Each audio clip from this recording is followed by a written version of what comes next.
राजा उत्तानपाद ब्रह्मा जी के मानस पुत्र स्वयं यंभू मनु के पुत्र थे। उनकी सनीति एवं सुरुचि नामक दो पत्नियां थीं। उन्हें सुनीति से ध्रुव एवं सुरुचि से उत्तम नामक पुत्र प्राप्त हुए। वे दोनों राजकुमारों से समान प्रेम करते थे। यद्यपि सुनीति ध्रुव के साथ साथ उत्तम को भी अपना पुत्र मानती थी, तथापि रानी सुरुचि ध्रुव और सुनीति से ईर्ष्या और घृणा करती थी। वह सदा उन्हें नीचा दिखाने का अवसर ढूंढती रहती थी। एक बार उत्तानपाद उत्तम की गोद में लिए प्यार कर रहे थे, तभी ध्रुव भी वहां आ गया। उत्तम को पिता के गोद में बैठा देखकर वह भी उनकी गोद में जा बैठा। यह बात सुरुचि को नहीं जची। उसने ध्रुव को पिता के गोद से नीचे खींचकर कटु वचन सुनाए। ध्रुव रोते हुए माता सुनीति के पास गया और सब कुछ बता दिया। वह उसे समझाते हुए बोली, वत्स, भले ही कोई तुम्हारा अपमान करे, किंतु तुम अपने मन में दूसरों के लिए अमंगल की इच्छा मत करना। जो मनुष्य दूसरों को दुख देता है उसे स्वयं ही उसका फल भोगना पड़ता है। पुत्र, यदि तुम पिता के गोद में बैठना चाहते हो तो भगवान विष्णु की आराधना कर उन्हें प्रसन्न करो। उनकी कृपा से तुम्हारे पितामह स्वयं यंभू मनु को दुर्लभ लौकिक और अलौकिक सुख भोगने के बाद मोक्ष की प्राप्ति हुई थी। इसलिए पुत्र, तुम भी उनकी आराधना में लग जाओ। केवल वे ही तुम्हारे दुखों को दूर कर सकते हैं।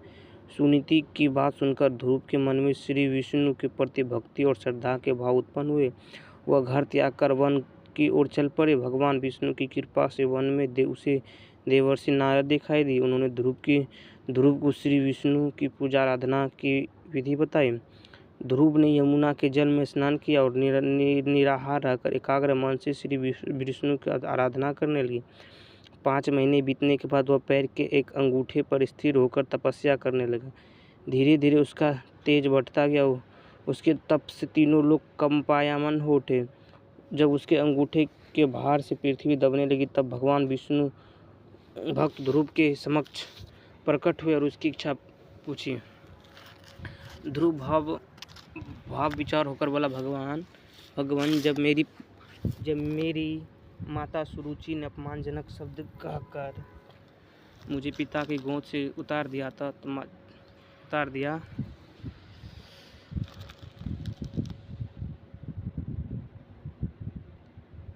तब माता सुनीति के कहने पर मैंने मन यह निश्चय किया कि जब तक परम ब्रह्मा भगवान विष्णु इस संपूर्ण जगत के पिता हैं, अब मैं केवल उनके गोद में बैठूंगा। इसलिए यदि आप प्रसन्न होकर मुझे वर देना चाहते हैं तो मुझे अपनी गोद में स्थान प्रदान करें, जिससे मुझे उस स्थान से कोई भी उतार ना सके। मेरा केवल इतने ही अभिलाषा है।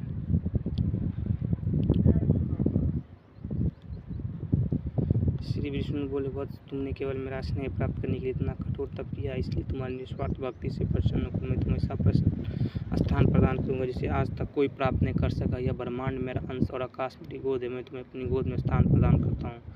आज से तुम ध्रुव नामक तारे के रूप में स्थापित होकर ब्रह्मांड को प्रकाशमान करोगे। इसके आगे श्री विष्णु का तुम्हारा पद सप्तवर्षियों से भरा होगा और वे सदा तुम्हारी परिक्रमा करेंगे। जब तक यह ब्रह्मांड रहेगा, कोई भी तुम्हें इस स्थान से हटा नहीं सकेगा। वत्स, अब तुम घर लौट जाओ। कुछ समय बाद तुम्हारे पिता तुम्हें राज्य सौंप कर वन में चले जाएंगे। पृथ्वी पर 36,000 वर्षों तक धर्मराज भोगकर अंत में तुम मेरे पास आओगे।